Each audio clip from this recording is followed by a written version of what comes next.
What's up, guys? I'm back with another movie review. Today I've got another one from Scream Factory, and it is Brainscan. So this is a fun one. It stars Edward Furlong as this horror fanatic. You know, he's seen every horror movie, he's played every horror game. He's always looking to be, for that next gory, scary experience. He runs a horror club at school. He's obsessed with horror. He's also obsessed with computers and technology. So whenever he hears about a game called Brainscan that's supposed to be this absolutely cutting edge, hyper realistic, the scariest video game ever made, of course he's going to try it. He goes into the game. It's this unbelievably immersive experience where he goes inside of a killer, basically, and is able to see and experience a murder as the killer. Whenever he comes out of the game, he's just drenched in sweat. He's almost in like a state of shock. He can't believe how realistic and believable it was. But when he tries to go back in and play the game again, he's not able to. And when he tries to contact the company to find out what's going on, he's not getting any of the answers that he's looking for.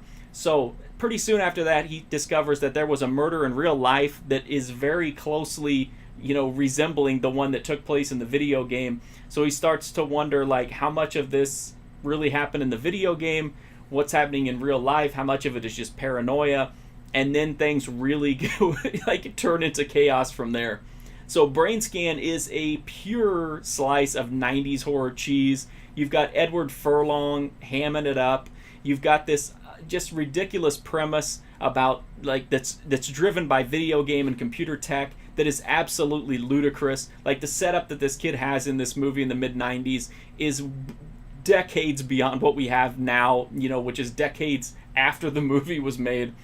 Which I think is really fun, because I like to see, how dated these visions of cutting edge technology are. Even though this is like super bleeding edge stuff, like the way that it's presented is just, it's so unbelievable that it adds like this immense camp value, at least for me.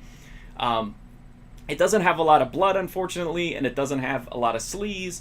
But it does have a lot. It's really fun to watch. It's got a ton of that just absolutely awful, like, 90s CGI that just looks that's just like so atrocious. There's like a scene where Edward Furlong and the trickster like meld together, and it has this awful, like, it looks like you're playing like a really cheesy Laserdisc video game. Like, it just has a really terrible look to it. There's a few moments like that.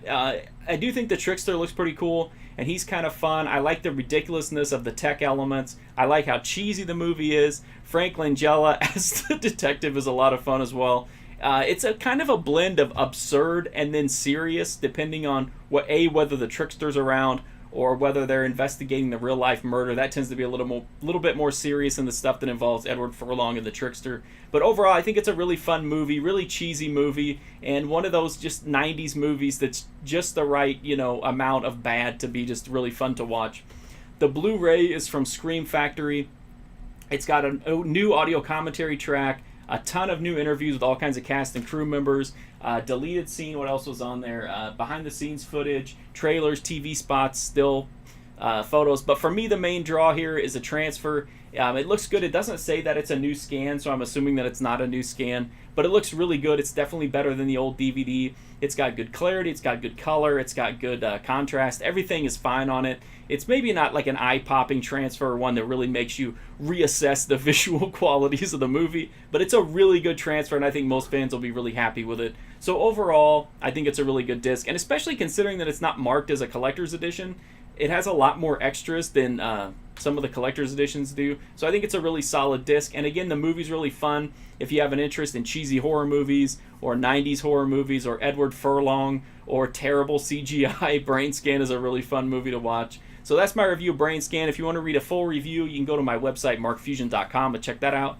You can also follow me on Instagram, Twitter, Twitch, or go to Letterboxd, where you can see what I've been watching and what might be coming to the channel soon, make recommendations, all that kind of stuff. But the best way you can help me out, like I always say, is just to hit that sub button. It's a free, easy, direct way to support me, help me to keep watching all these movies, keep making all these videos, and I do love to make these videos and talk to you guys about the movies.